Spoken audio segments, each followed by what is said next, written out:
Hey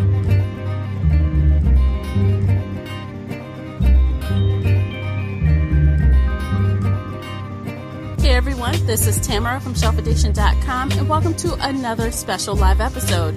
We're here live today reviewing and recapping the latest episode of The Walking Dead Season 8.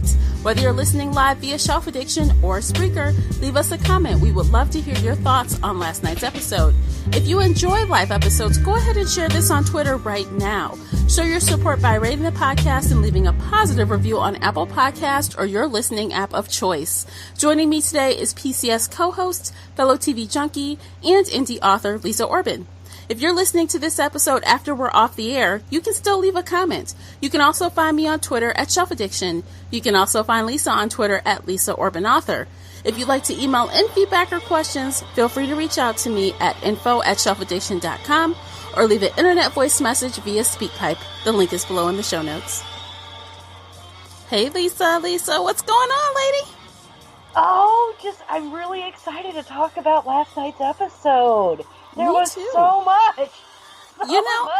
I was pleasantly surprised in the best, it didn't deliver everything I wanted, but it was pretty close. It was really spot on.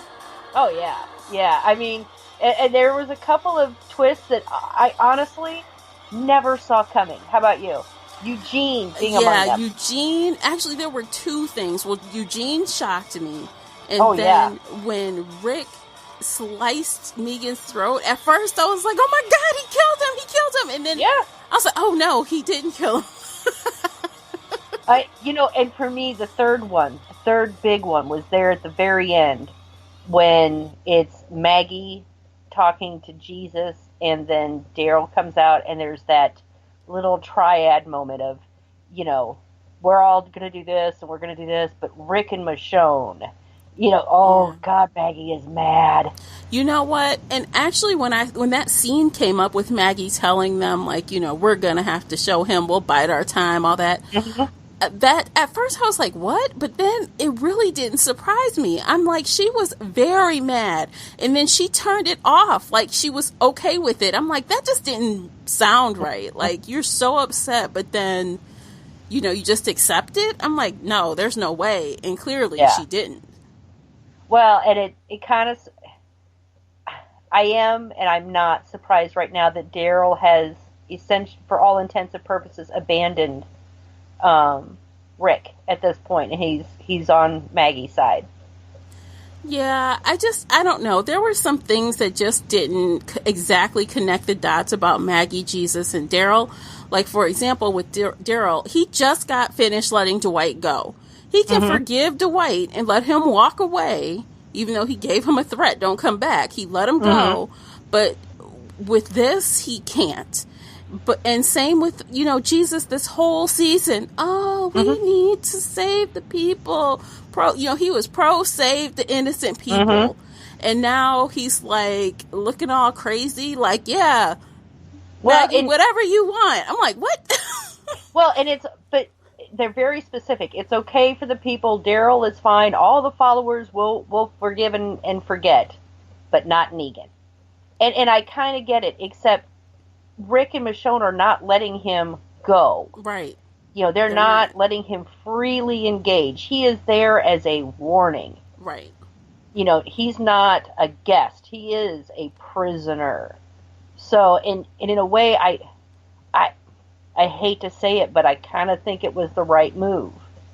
Because they do have to, there has to be an end somewhere. There has to be that thing that says, okay, this is it. If they can let Negan live, it lets all of Negan's followers know we have a place here. If he had killed Negan, there would always be that doubt. Mm-hmm. You know what I mean? Yeah, I do. And I think I agree with you. I mean, instinctively, I wanted him dead, right? Mm-hmm. Instinctively, I wanted him gone, just done. Oh, yeah. But when it was said and done, I do think that was the right choice. And I do think Maggie has the right to be mad because she particularly wants a vengeance for her dead husband. But I just didn't fully grasp Jesus and Daryl being on board with that. I mean, Daryl at this point doesn't surprise me too much because throughout this entire season, Daryl and Rick have drifted further and further apart from seeing eye to eye with each other. They've each had a little moment where they've kind of tried to tentatively reach out together. Hey, are you okay? I'm here for you, man, kind of thing. But you can tell. I mean, that knockdown drag out that they had earlier this season over the truck of guns, that they ended up losing all of them. Yeah, I know, but I think because Rick made such a drastic change of opinion in 2 episodes. It was not only 2 episodes ago he was lying and killing people. And now he's singing a different song. So I'm like, okay, so he was the only one affected by the letters that, outside of Michonne, that was affected by Carl's letters. I mean, he wrote letters to that whole group that he knew.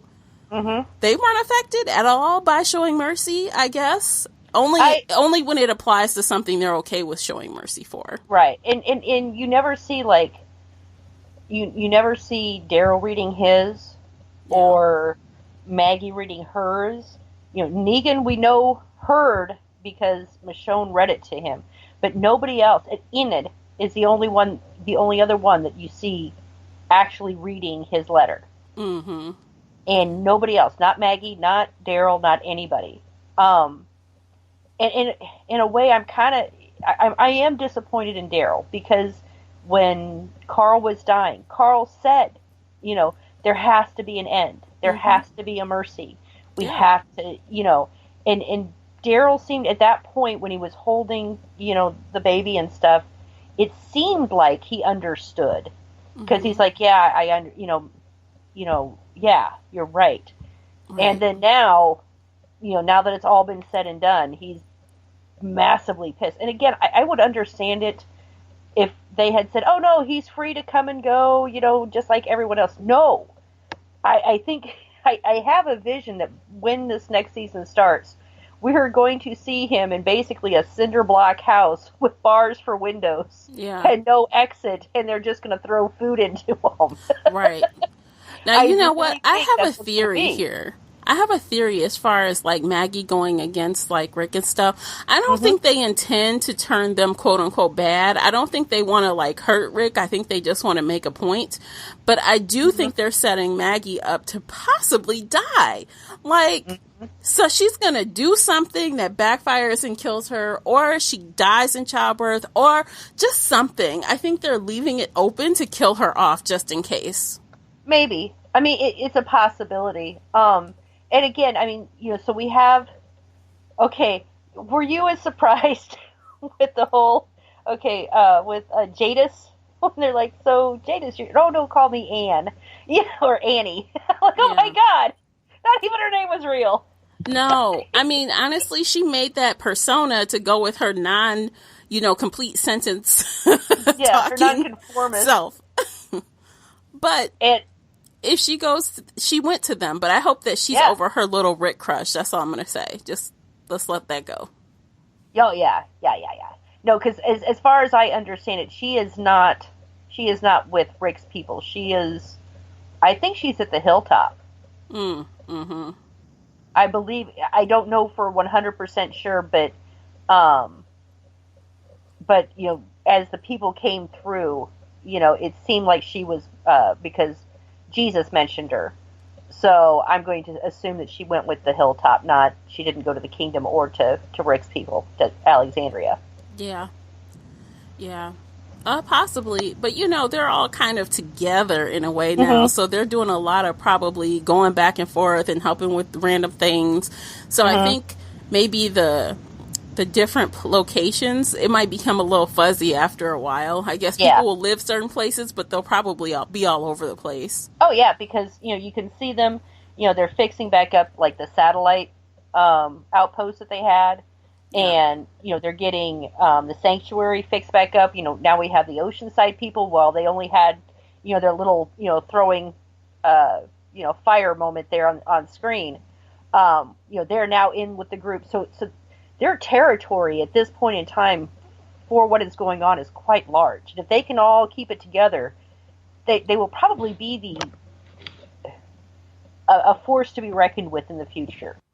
And I do think they will keep it together because, during his speech, during Rick's speech, he's like, we're alive, they're dead. They showed that huge walker, like herd in the background. So, and, again, I heard people referring to that as kind of like a spoiler, possibly inferring that the Whispers are coming. So they're trying to, they're going to stick together because that herd will reach them eventually. And that was like a lot of walkers, a lot. So, and with Saeed, he was saying, that, the belief of his mother that, all the walkers their souls are trapped, and until they're killed, they can never ascend. And, I'm kind of wondering if that, because they've gotten to the point where right now they've just pretty much ignored them. I'm wondering now that they are securing their area, if they're going to do a little more, coordinated zombie hunting, I think is what the term I'm looking for. Yeah. Because they're going to have the time. They're not fighting each other. They're supporting each other. They have a very secure border at this point because of how many, all the outposts are being manned again. The entire, I'm not sure how big this is, but I'm thinking at least it's as big as a county is what they're controlling right now. So they have the time and they have the people they need to actually start going out and starting to thin these herds out in a very systematic way. I have a feeling that they won't be messing with that herd. I mean, because it looked like 1,000 of them. I mean, there's no way, even in small groups, they could take them down without being overtaken. I mean, unless the herd splits off some kind of way. Yeah, but I'm not talking about that herd specifically, but I'm just saying in general, just to start sending out teams, not to, look for spoils so much as to systematically start clearing the areas. Maybe. Because it's not a terrible idea. It's actually, right now, I feel like it's a bad idea. I mean, just strategically thinking, I guess you'd have to do the math on how long it would take that herd to reach them. And you should be fortifying everything, which is what they're doing. Fixing things, fortifying things. You need to keep them out. And we don't know. Yeah. I mean, they looked far away, but they never stopped walking. So how far away are they really? And I mean, I'm pretty sure Alexandria is going to be reinforcing their walls. I mean, all the settlements have walls of some kind. The only one that doesn't is the radio satellite one, as far as I know. That's the only one that doesn't have a big wall around it. But I imagine, and of course, the one guy that started off with the blonde surfer dude that started off with the Saviors. He's like, I want to stay with you, Maggie. I can build those things. I've been looking at this book. Something tells me he was probably like an engineering student or something. Yeah, I knew they were setting him up to kind of like take a more primary role, which is interesting. I think he might get involved with Maggie in some kind of way. I was just getting ready to say that I feel like they have been kind of pushing towards that moment where he's going to be, someone that she's not going to love, not like Glenn or anything, but kind of her side thing. Yeah. Okay. Oh, we really should talk a little bit about Eugene. We really should. Oh, Eugene. Okay. Okay, so I'm going to say it like this. So Eugene, I feel like he made an amazing choice to do what he did. It was very brave of him to do that, and he gets props for doing that. But, in my opinion, he still is in the doghouse. Like, you've got to earn it. Like, and like I mentioned to you, I thought it was awesome when Rosita punched him in the face. I'm like, yes. I did. I cheered her on. Yes. Yeah. I mean, he deserved that for throwing up on her, at the very least. Yeah. Okay. She's like vomit. It's disgusting. But, and we realized that he did that, it was after Father Gabriel had first initially were screwing up the bullets, and he realized, hey, wait a minute. I could do this. I could do something like this, but be slicker, which is, after that point, he then, quote-unquote, quality checked every single bullet. Yeah. Which means he knew which ones were good and which ones were bad. Mm-hmm. Which is why he gave the good bullets, he made a set of good ones specifically to give to, like, Negan at the very beginning to prove that his bullets worked. Mm-hmm. So there wouldn't be any doubt, which I thought was pretty slick, too. Yeah. And I did, because I watched the Talking Dead, I did find out that him doing this with the saviors and turning on them and the bullets, this has actually been in the works since Negan first took Eugene. They were going to have Eugene go through this whole transformation where, very self-centered and, but then he couldn't live with himself, without the drinking, trying to let Father Gabriel go. This whole arc thing has all been planned out. So just, so everybody knows they didn't just go, oh, we're going to let Eugene save the day as a spur of the moment thing. This has apparently been in the works for quite a while now. Mm-hmm. So, and he still hasn't redeemed himself by any means, but he at least has earned himself a place back with the group. Yeah. Where he can be with the Alexandria people if that's where he chooses to be. Right. And he's earned enough not to be locked up like Rosita wanted to do to him. You can be free with us, but we're just going to side-eye you for a while. Mm-hmm. So, and I don't know how I feel about that whole thing with Maggie and Daryl and Jesus at the end. I mean, and I understand that Maggie is really mad, but, I don't know. I'm seeing some bad stuff coming from that. Yeah, I mean, I feel like eventually Maggie's gonna... Okay, so let's hypothetically say that Maggie's not going anywhere. She signs that contract. I know they start recording for the next season, like within weeks, right? We're weeks away from them starting season 9 taping. So let's assume everything goes status quo and she's on there. I can see her, like, going all the way to the birth of that baby before she's ready to let that go. Mm-hmm. And again, and I understand her being upset and her frustration. Negan killed Glenn, and I get it. Boy, do I get it. Mm-hmm. But I don't. I can't disagree with what Rick finally decided, which was, for them to be able to put this behind them, to be able to bring the Saviors in as a group without a lot of friction. They really did need Negan to live, and I like the fact that, Rick first slit his throat. Yeah. All right, I'm in charge. We're going to do this. But then he saved him. And now they're going to basically put him on display as what not to do. Yeah. This is your warning. If you do something bad, there is rule of law now, and you will be put in prison or you will be killed or whatever the group decides. But they're going to have law, they're going to have order. And I think if Rick had just killed Negan while the Saviors had already surrendered, it was with resentment. Yeah. And the Saviors seeing that they allowed Negan to live gives the Saviors that hope that, okay, maybe Rick isn't, going to betray us, isn't going to double cross us. And it's given them that entire group now a chance, mm-hmm. which they may not have had if they had killed Negan outright, because I believe a lot, certain ones, especially the lieutenants in the Saviors, would have started plotting against, the rest of them. So this kind of, I think this was the right choice. Yeah, but if I were them, we'll see next season if this is what they do.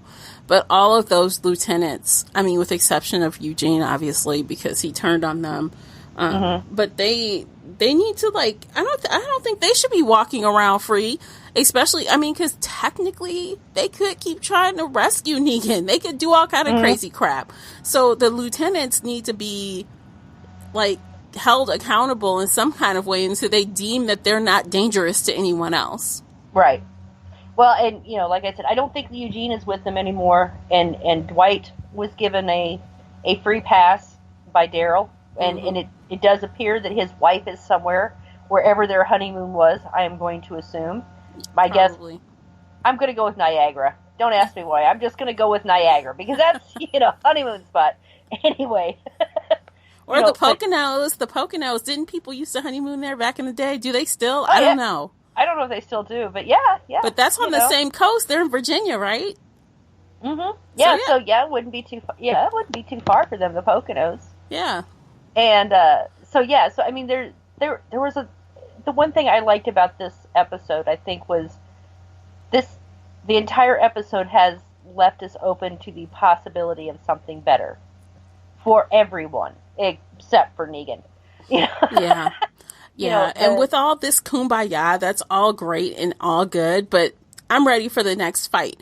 I mean, trust me, it's great that they're all together and we'll see them building behind, but they're going to have other things to come up against in the next season other than just rebuilding, which is also going to keep things fresh. It's not going to be like, okay, how many episodes do we have to see them singing kumbaya and holding hands and building stuff?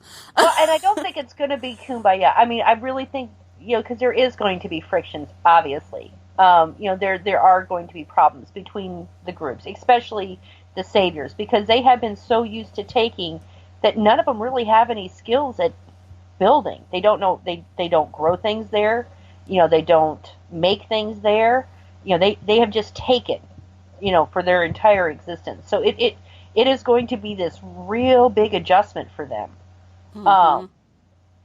And it wouldn't surprise me if they do split up some of, start moving some people around and inserting like some people from the Kingdom or Hilltop or Alexandria over to the Sanctuary, and the people from the Sanctuary move into other areas so that they can learn how to farm. Yeah. And or how some might leave. They might not like it and leave. Right. And they have the right to leave. And we also have Oceanside coming in now. And, so we have this big group in this big area with all these different, they've all adapted differently. Yeah, for sure. But I think, as long as Maggie doesn't do anything terribly drastic, I think they have a chance. But I do have a fear that Maggie becoming very bitter and having a split between, whatever people she gathers to her and the people that are more or less loyal to Rick. Yeah. Well, I feel like no matter what her plan is, Maggie knows how to look at the long game. You see what happened when she tried to get Negan before by sending those bodies and, send that body in the casket and some other things. Like, she knows how to play the long game. I don't think it's going to be probably a minute before she acts out in a public way against Rick. So, and I kind of hope, and I am kind of hoping that over, that once she has the baby and time has gone by and she sees that Negan is not free and he is alive, but he is definitely not living his best life. Right. And exactly. There's something very final about death. You can't make someone suffer anymore if they're dead. Which means she can go over there and make Negan suffer as much as she wants. She can. Okay, so speaking of Negan, so before I forget, how about Father Gabriel, punching Negan? That was awesome. Oh, it was! Yeah. I was like, oh, you go, Gabriel! Yeah. And that's something that is so out of character for him. He clocked him. Completely out of character. So I'm wondering if he was as surprised as Negan about that. He was like, here's my chance. Bam. He's like, that was awesome. It was. It really was. So, yeah, I mean, it was overall, though, this really good episode, and I liked it. I liked it a lot. I think it delivered in a way that, that you and I had really hoped for. So, yeah, it was a solid finale. I feel like the plot was pretty clean and straightforward, but it, also left open for new situations to come forward. I sort of wish the war scene was a little bit longer, but, it did its job, right? It did what it was supposed to do. Yeah. And I think that it did stay in theme with the second half of season 8. It's been consistent, and it's done a good job at setting up the show going forward to remain like the show that we know. Mm-hmm. And I did actually stay up and watch the Fear the Walking Dead. Mm-hmm. Mm-hmm. Which that first, to me anyway, the first episode really was. It wasn't a Fear the Walking Dead episode. It was an extended Morgan-centered, show of The Walking Dead, to me anyway, because we've had other shows where we've concentrated on one character, and Morgan, he's getting his own little episode, Yeah. and especially in the beginning, because Rick stopped by while he was in the junkyard, and Jesus did, and all these other people came and were talking to him. And that's when he finally I can leave. I'm just leaving. Yeah. And it does turn out that they have slowed down the timeline for The Walking Dead, and they have sped up the timeline for Fear the Walking Dead, so that the two shows are now on the same time frame, more or less. Yeah. So that's why I'm thinking with Fear the Walking Dead, like in the next episode or two, they're probably going to show us what they've been up to in a series of flashbacks. So we could how did we get here? Bam. Right. Right. And I can't believe that Morgan walked all the way to Texas. Well, he didn't walk all the way. He had a few cars, but I'm like, oh my gosh, he's walking across the Texas state border. I thought he made it to New Mexico. Oh yeah. But, yeah, you're right. New Mexico. So yeah. What? And and from what I understand, is that at some point in time, when with Morgan being now with the Fear the Walking Dead group, he's going to talk about the group in Alexandria and the kingdom and how they all work together and everything else. And as I understand it, that group is now going to start moving east and back towards Rick's group. Yeah. So yeah. They're going to have a meetup at some point. Oh yeah, and I mean the rumor is that season 9B, so after it goes on hiatus for the holidays, when it comes back in January of 2019 or whatever, then that is when Morgan will return to The Walking Dead, and he might have a few other people in tow with him from that other show, from Fear the Walking Dead. Yep. So, interesting. Yep, so I'm going to give it a couple more episodes, because honestly I can't make a determination if I like Fear the Walking Dead, because it wasn't a Fear the Walking Dead episode. It was, It was Morgan. Yeah, it was Morgan. I agree. I'm curious to see how it goes, but I'm not really excited for the show, but I feel like it could be decent. And obviously I've caught up, I've stayed up to date with it, but for a minute there I wasn't. I had to binge almost a whole season at one point because I was so far behind. But I'm feeling a little bit positive toward it. I'm feeling, hopeful that it could be even better. I mean, it's been getting better every season, but we'll see. We shall see. I did kind of get a kick out of the fact that the gunslinger they have is essentially like a Eugene Light. You think that guy John is like Eugene? Yeah. I don't trust him all the way. The slow way that he talks, and the deadpan kind of expression, and the way he speaks. He is very Eugene-ish. Yeah. And I'm wondering, and I wondered through that whole episode, because he's talking about he lost his girlfriend, who has the gun that's, that matches his. I don't think she got lost. I think she ran away from him. Yeah, that's what I'm like. I don't trust him all the way. He is something is off. He is hiding something. Uh-huh. I mean, I don't think he's a bad guy, but I think he's a little slow. There is something not quite okay about him. And he's also talking about his popcorn. He had stores and stores of popcorn. Oh my gosh. Yeah. So kind of like Eugene and his, was it pickles? Something. I'm like, it was pickles. Pickles and wine, I guess he had to have constantly. So, but yeah, I do get a Eugene vibe off of him. But I don't think he's that smart, though. I mean, no. It's, Nobody has that same kind of personality. Yeah. At least that's what I got from it. So you think he's like got that survivalist personality? Like he'll say and do whatever it takes? No, I don't want to say that he is a simple, but I don't think he's that bright.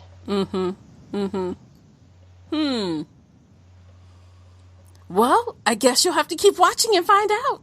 Well, and I can even see, I mean, because again, I don't think he's dangerous person. I mean, he is dangerous, obviously, but I'm kind of wondering, like, the girl that he's looking for, you know, did she run away because she was a bad person? You know, did she just use him to, you know, to get supplies and kind of rest up and then just abandon him after taking his stuff? Yeah, he's just not quite bright enough to figure out that's what happened. Right.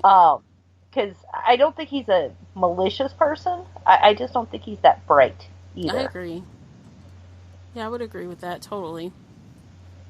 So, wow. Guess we'll find out. Awesome. Well, I think we're done with the finale. It was a good season overall. Yeah. The second half of the season delivered for me. Yeah. I'm pleased. Yeah, overall. Me too. It definitely redeemed what was going on kind of like in the first half when people were kind of hating on it so bad. But I really, really do feel like this is a direct effect of the new showrunner. I feel like it is. Like, it's her influence. And we will see for sure when we go into season 9 when she completely has the reins, if that's what it was. I tend to believe, to side with you on that, because there is a distinct difference between the first half of this season and the second half of this season. And I really like the second half. And this finale that they had, it didn't have this terrible cliffhanger. Who died? Yeah.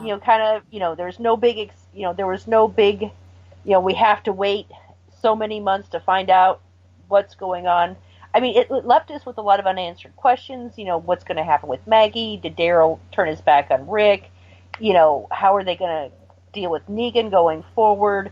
How are all the groups going to interact? I mean, there's all these different questions that are going on, but it's not that terrible, achy cliffhanger like they've had. Right. That everyone hated. I hated. Yeah, that season 7 cliffhanger was the worst. I mean, everyone was just tore up. Like, what is happening?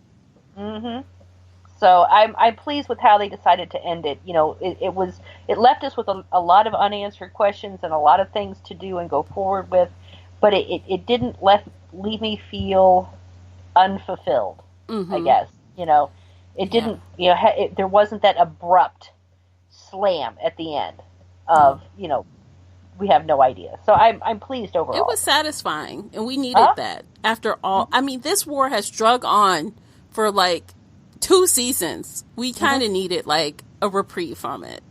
Oh yeah. So yay! Yes, good stuff. All right, so we are done today. We're going to end things there, and we will catch you guys on the next Pop Culture Sunday. So be there. And so thank you for streaming and downloading and all that fun stuff. And we'll catch you guys next time. Happy viewing, everyone. Bye-bye. If you enjoyed today's The Walking Dead special live episode and you would like to show your support, there are a few things you can do. Head on over to Apple Podcasts and leave a positive 5-star review. You can follow both myself and Lisa on Twitter. Please follow the Shelf Addiction Podcast on Spreaker, the only place where you can listen live and get broadcast notifications so that you never miss a live episode. Most importantly, you can share this podcast with friends and family that enjoy The Walking Dead. Thank you for listening, and until next time, happy viewing.